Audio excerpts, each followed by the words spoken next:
Okay, welcome to video 11.2. Today we're going to be talking about the roots and zeros of quadratic equations, and these are things that we've actually already talked about, so it should be a review topic for you. So the zeros, roots, or what we also call the x-intercepts, are where the parabola crosses the x-axis.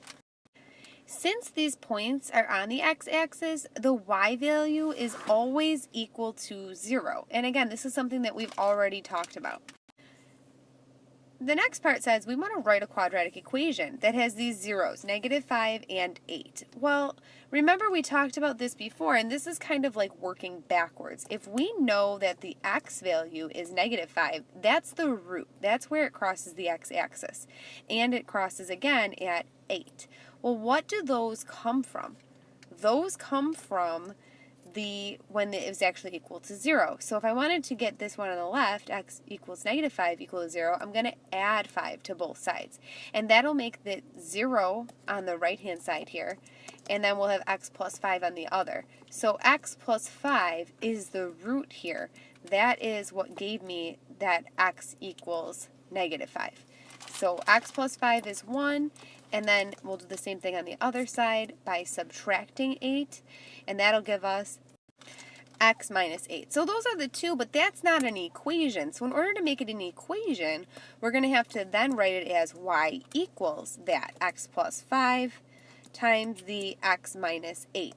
Now we can do a couple of things. We can leave this as is, and this would be an equivalent equation. This is actually an equation that would give me those roots.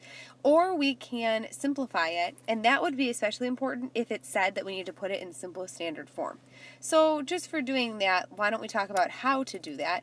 In order to make it look like a quadratic so that we can see the x squared, we would set up an area model off to the side here. So here I've set up the x and 5 in the top and then the x minus 8 on the side. So then I multiply each one to get the, fill in the cells for the area model. And then I can see this x squared plus 5x minus 8x minus 40, and I have like terms on the diagonal that show up here for the 5x and the minus 8x. So I'm going to put those together.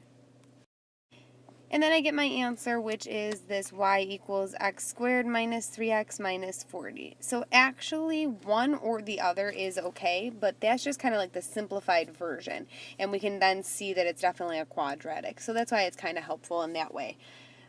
For the other questions on this page, they're very similar. We have a quadratic equation, so we're given the roots. By looking at the graph, I can see where the roots are. So again, what are the roots? They're the zeros or the x-intercepts. It's the place that it crosses the x-axis. So to find that, just look along the x-axis until you've reached where the parabola crosses it. Those are the roots. And then we want to work backwards to get what the factors were that it came from. And when we find the quadratic, we multiply those factors together.